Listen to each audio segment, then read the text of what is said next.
So just segueing then from there into looking at our mindfulness practice for today. And the bigger picture, certainly with emotional self-regulation, but the other benefits that we talked to you about coming from mindfulness as well. Today, I'd like to talk to you just for a brief while before we do a practice on something called compassion or empathy, caring, kindness. I'll bet you each of you who are listening to me have said to yourself at some time, I feel badly that I'm really not feeling as kind towards this person as I should.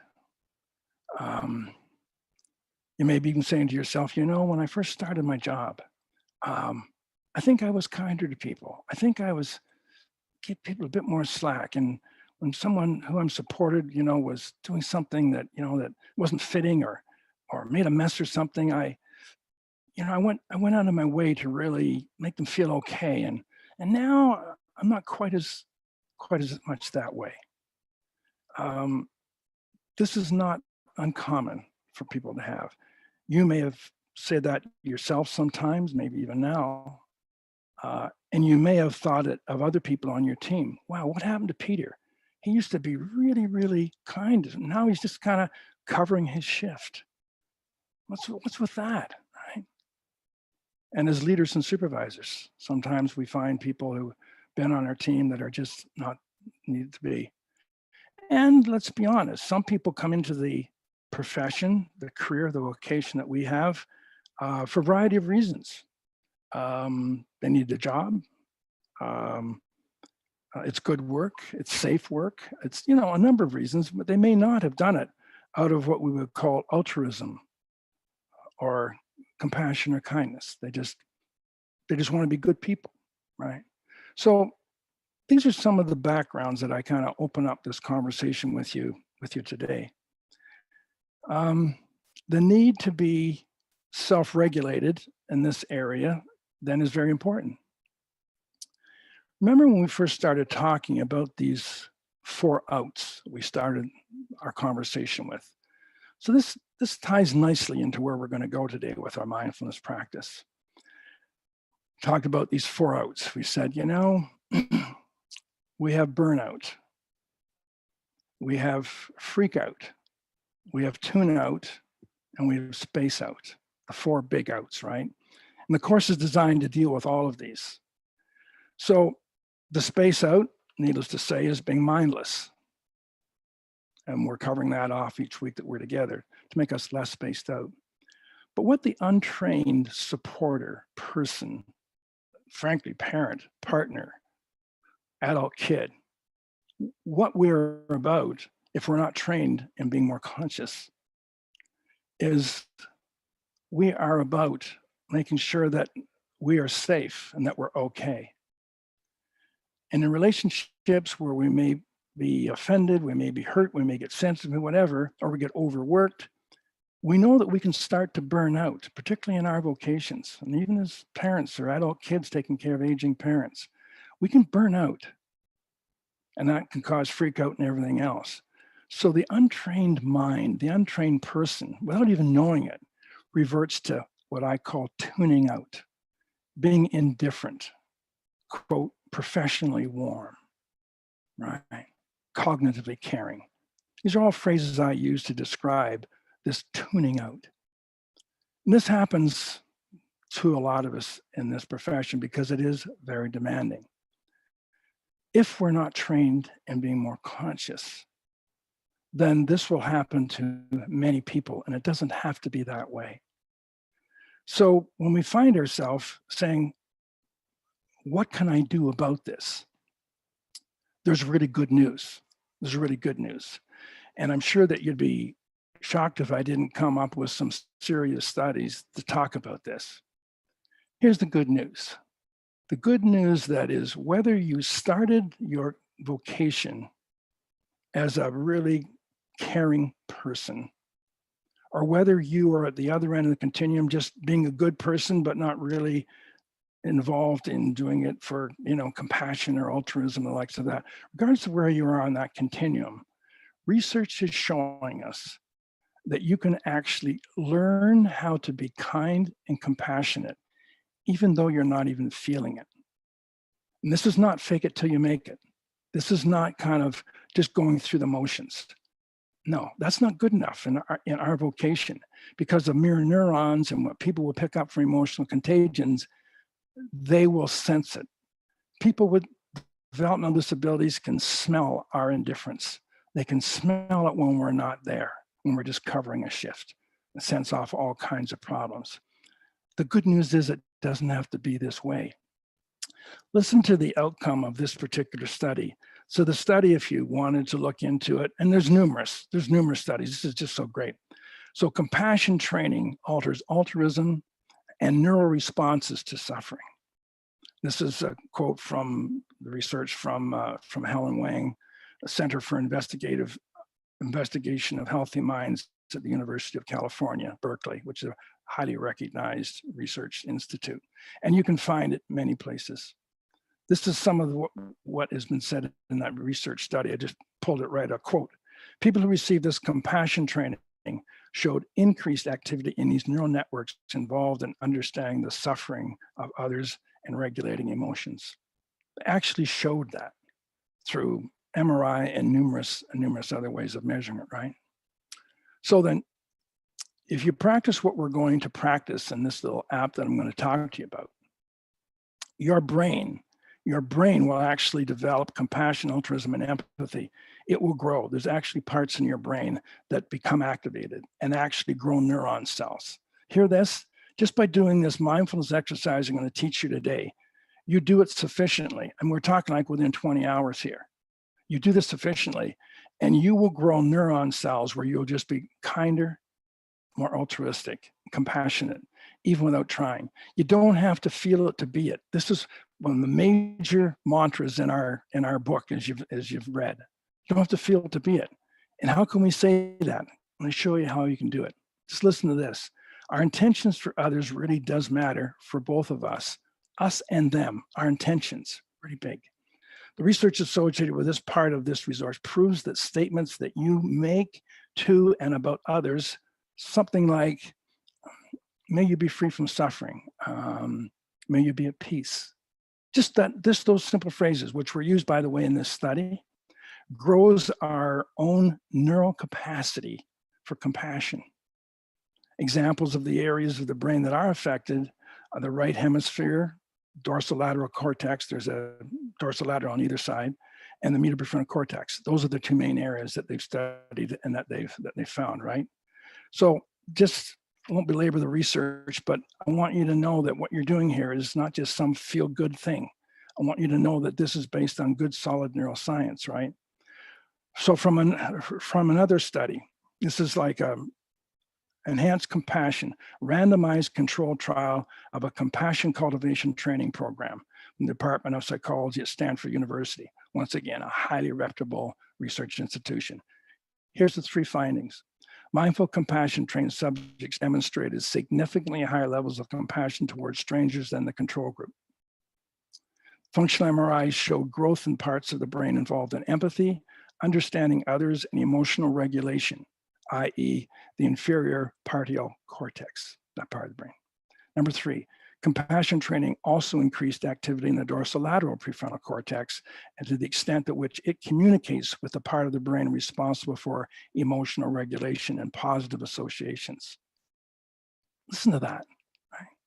Now, there's a whole raft of studies. Just practicing mindfulness activates the prefrontal cortex and the anterior cingulate cortex and the anterior insula, just other parts of the brain. Don't worry if you don't remember them, but there's just numerous studies. We're going to send this off to you kind of as a part of the reading for this week if you choose to get deeper on it, because I want you to know where we're coming from on this, okay?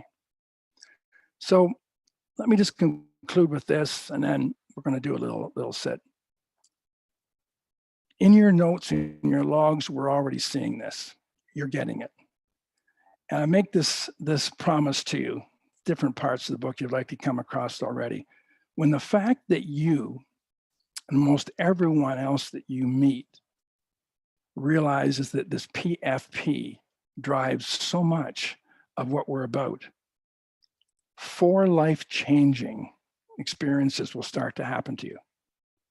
Once you get it, once this PFP algorithm problem sinks in, 1, you're going to be highly motivated to want to do something about it. But this is the 4 life-changing things that happen. The first thing when you get this, you're going to start to say this: you'll be moved to tears of gratitude for your good luck in being programmed with mostly positive PFP that guides your feelings, thoughts, and behaviors. That's going to be the first thing you're going to get. You're going to, likely already, many of you said, oh my gosh, I'm so blessed that I had what I had. Look at the assets that I've got from this. Yeah, I've got work to do, but wow, I'm so grateful. Number 1. Number 2, you will slowly, very slowly, start to have a deep and authentic compassion for those whose PFP words, thoughts, and deeds cause suffering for themselves and others. You're going to start to have compassion for these folks. Now, number 3, as you work hard to prevent them from stopping harming others, and this doesn't stop you from really doing everything you can to change them, to stop them from doing harm. That's a given, right? But as you do that, your heart's going to stay open. You're going to get it, that people are pretty much wired with these algorithms coming off of the savannas, the paleo jungles. And if you're not trained, and let's face it, our training in Ontario or wherever, the Western world, the training you get is how to keep a job and not be on the public dole. That's kind of what most of our training is about, right? In schools and wherever. It's not to really go to the deepest level of our potential, and certainly not necessary to help others go to their potential. So then finally, you'll become highly motivated to learn the essential life tools that we're teaching you, so as to develop your more complete consciousness. This will enable you to more effectively and efficiently access ways to control that PFP data bank. That's what it's about. And I'm going to ask you to just honor me for 3 minutes while I read a poem. Throughout the book, you've noticed that my wife and I have written poetry on this whole topic that we're in. And today I just kind of feel moved to read our poem called Claim Your Brain, Start Your Heart. It's going to tie right into where we're going with our mindfulness practice. So, of all the signs of ignorance, that is anything but bliss. Hidden from me, my addiction, mindless mind's seductive diss. Sort out those bad guys from us good, with closed heart complain. Pushed out of Eden just seconds ago, now live in PFP brain. Eden being the well-being of all and caring for others. But let's talk about how we're now in PFP brain. PFP picks my side. This silent voice a curse. In groups against out groups. Each proclaims the other as worse. Also part of my operating system. Priming and filters software. Masters of semi-conscious me. The cost of unaware. They know not what they do, the blind they cannot see. What a joke. They may be running uphill and harder than me. So they got a slower start. Seldom heard love proclaimed. Don't confuse me with these facts. It annoys my PFP brain. Must judge those others, proving I'm so wise. Critical of and self-righteous, heart's biggest compromise. Blessed to be so perfect, in my mind at least. Safe in the delusion, no need to tame my beast. To look at me, you'll never know what makes up my mind. Even I can't really say the source of my unkind. Then first light of mindfulness. Learn PFP writes the song. Riffs played by mindless mind. Endless binge off brain's bong. Facts don't really matter much. It's feel that steals the dance. Mindless minds all shuffle and jive, manipulates all circumstance. Like when wounded from betrayal, as friend becomes the foe. My self-righteous angry heart, kindness it can never know. But as I awaken more, see beyond their evil ways, now love of enemies, their life my work to raise. Forgiveness forged in fires, heat from life's pain, dark made light by flames, a burning PFP brain. Very slowly, more light each year, illuminates my prison. Equanimity unlocks the door. Some rightly claim arisen. See others' tribal, troubled heart, evolved only to survive. Their consciousness deep asleep, seldom present, so barely alive. Now compassion for that sad life had by that babe and teen. Scars from mindless ma or pa. Who knows where others' hearts have been? Too few days of loving sun drowns many a child in rain, never to find a safe shore, except in PFP brain. As thoughts transform to wisdom, I ponder the plight of birth. If I had their genes in home, would I not have their worth? But what to do with those who harm? To stop them before they start. Yes, we must do what we must do, but now they never leave our heart. Now they never leave our heart.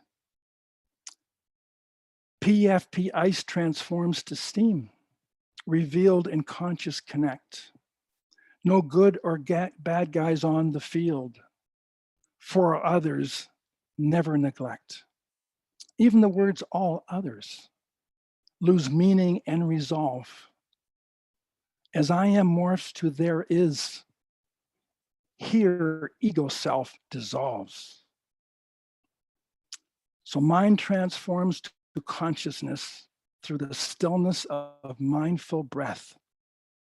This tortured prisoner is released back to Eden at PFP's death. Kindness emerges beyond mere feel. Conditional love departs. See all in the game as my own name, the way of awakened heart, the way of awakened heart. So that's how Joanne and I put this together, and it's a nice preview to where we're going to go in our little mindfulness practice now. So with that, let's just take a posture, and I'll take you through a compassion practice app, okay? So the posture, I encourage you to close your eyes. Once again, we do not need to be competing with the visual sense door for now. Eventually, you'll do all of this with eyes wide open and be bopping around. But for now, just gently close and take a posture that for you is alert but relaxed. Body becomes relaxed here, but the mind is never more alert than it is right now. And the first part of any of our mindfulness sessions is just to become aware that you're here now. Peter knows that he's here talking to a great group of people. You're where you're listening.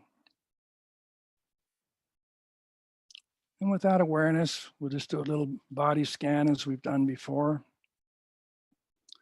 We start in the belly and just watch as we breathe normally and naturally the rise on the inhale and the fall on the exhale.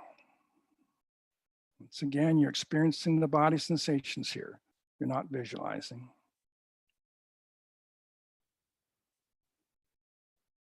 And then bring your awareness to your chest and do the same. You may even want to say the words to yourself, rise and fall. And then we come up to the nostrils, the nose.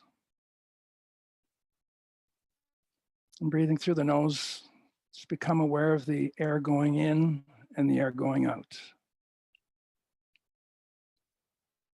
Pay close attention. One nostril may be more predominant than the other.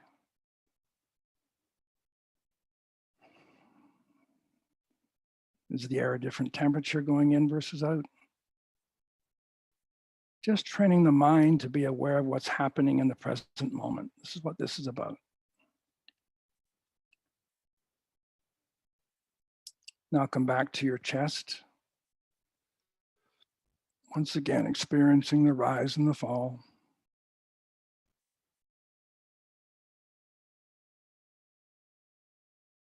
And then back to the belly.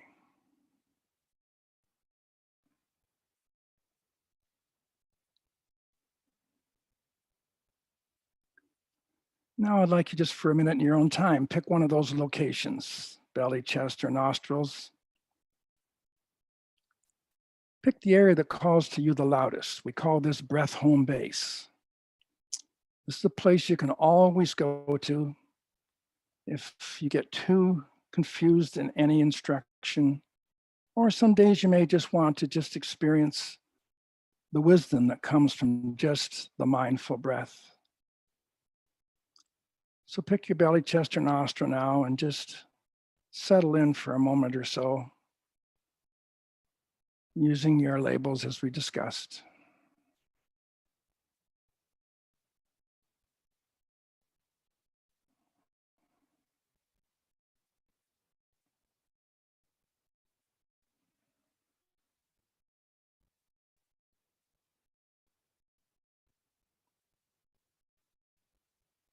You now know that thoughts will come in for everyone. For now, though, we're just going to catch yourself having the thought and gently but firmly return to your focus, which is your breath home base.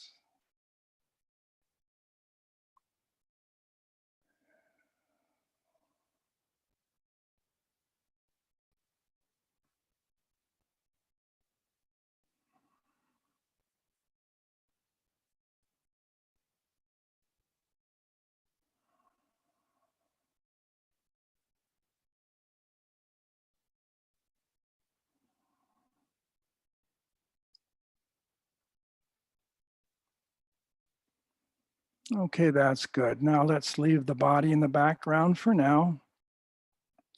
And we'll do the same with the thinking mind as you've done in many times before in your practice sessions. Today, we'll focus on the 4 qualities of thought. One is image, pictures, or mind movies. The others are words, sentences. We label that talk. Then there'll be times you may have noticed that there is nothing happening. We label that none. Then for everything else that might be happening kind of in that thinking field, we label that some, as in something's happening. So now you're just going to sit back and use the same noticer, same witness, the same mindful you part of your brain that observed your body sensations, only now you're just going to watch the form or the way that thoughts arise, come to you. Label something at least every breath cycle. Your 4 labels will be image, talk, none, or some. Do that now.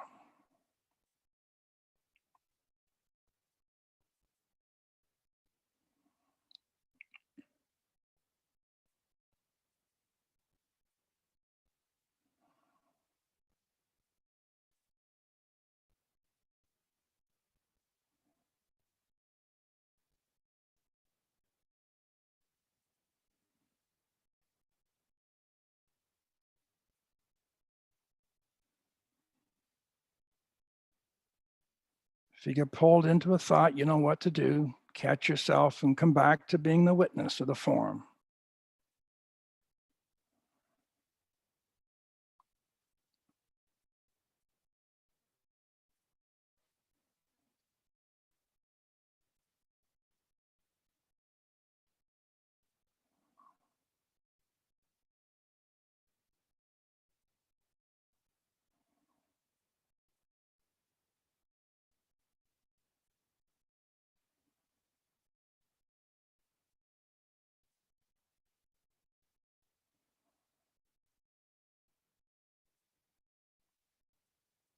Just noticing that there's a part of you that is not your thoughts, a significant insight each time you do this.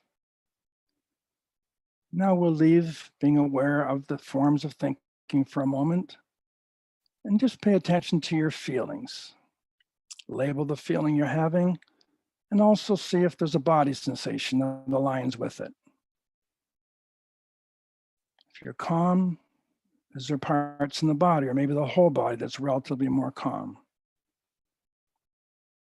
It could be impatient, could be bored, could whatever. Whatever you're experiencing is what's meant to be.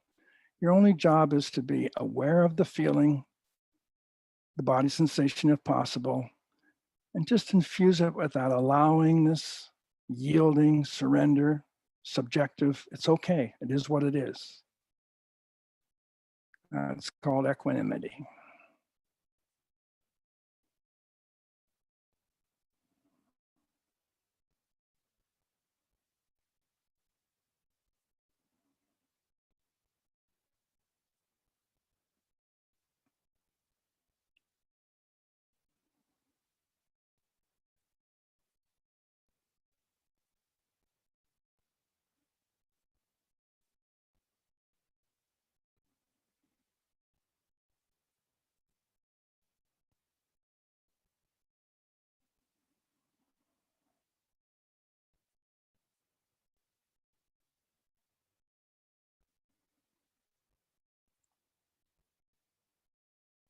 So that's good. That is then the basic exercise.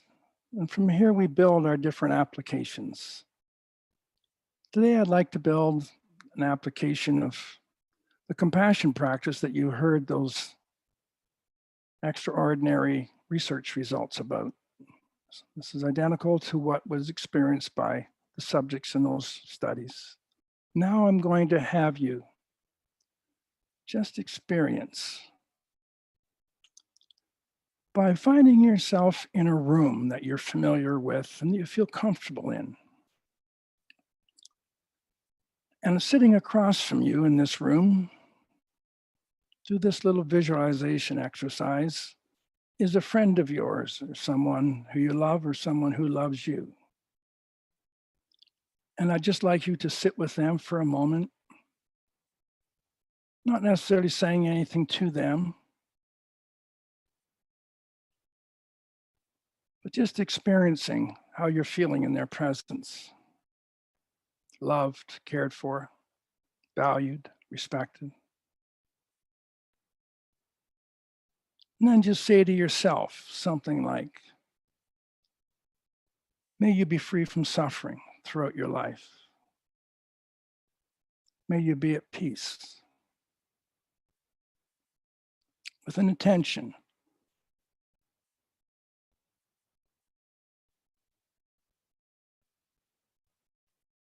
And just let that settle in.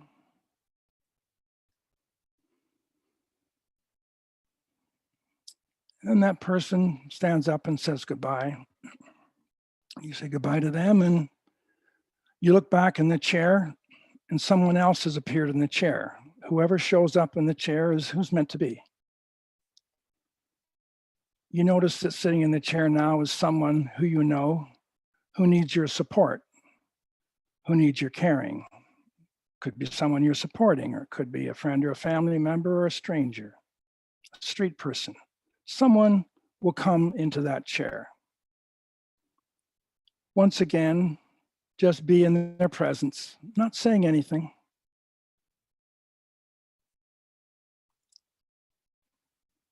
But have the intention and start saying to yourself, may this person be free of suffering. May they be at peace.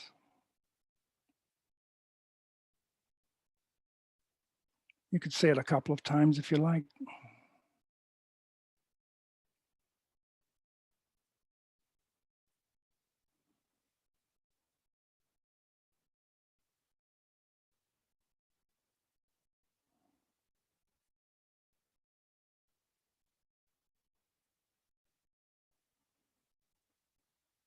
That's good. Now this person stands up and says goodbye. You say goodbye to them. And when you turn back and look in the chair, there's someone else has appeared. This time it's someone either in your present or maybe your past life who you have not got along with that well, possibly even someone who's hurt you. You recall the PFP that they live with, and that opens your heart a little bit, but there still may be a little uncomfortableness as you sit there in their presence.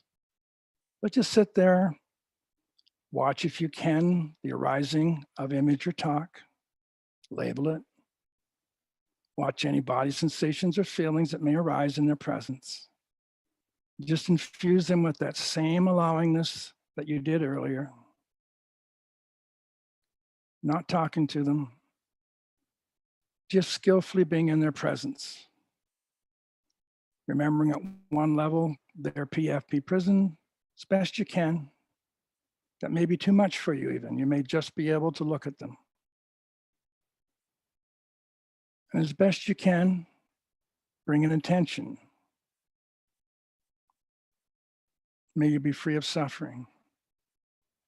May you be at peace. If that's too much for now, just sit in their presence and skillfully be with your body sensations. Just having the intention of not doing harm at this moment grows your heart.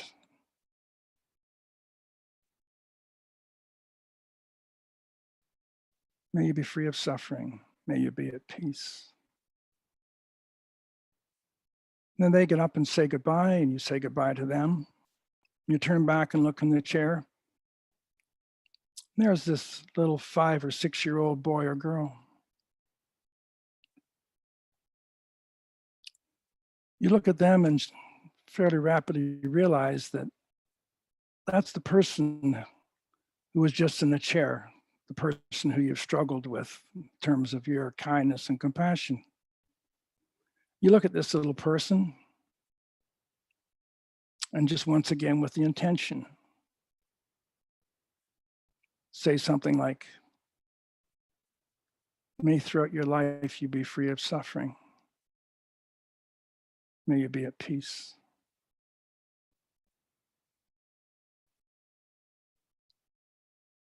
Now they stand up and leave, and you say goodbye, and now you just sit alone. And now I would like you just to do your Be Fit practice exercise.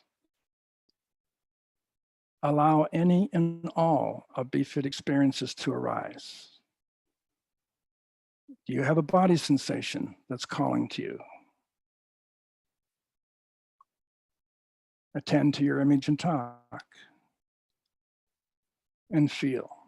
Whatever arises is greeted with awareness, allowingness.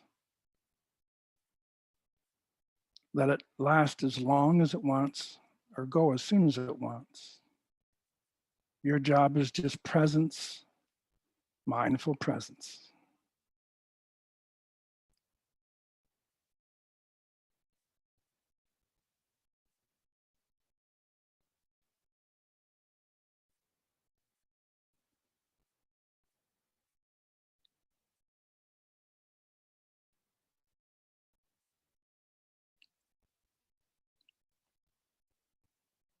That's good. Now I'd like you to return to your breath home base.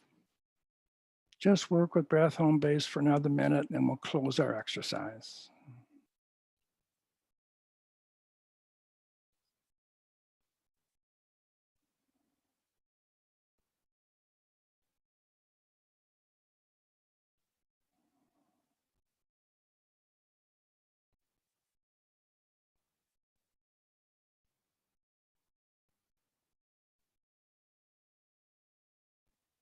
And let's close our exercise then as we close all of them, starting with a statement of gratitude. You may say something like, I am so deeply grateful for being gifted this one more day. But I'm also deeply grateful for the people in my life who brought me the gifts that I have.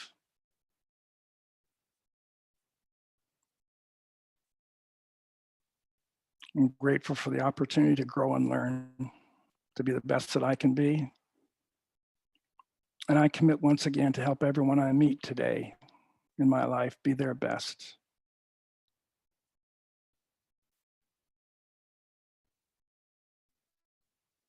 And finally, I commit to, as often as possible, in each moment that I become mindful today, wherever I am, intending the person I'm with be free of suffering and at peace.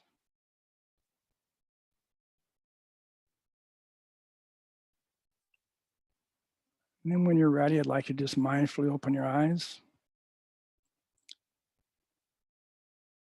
Thank you.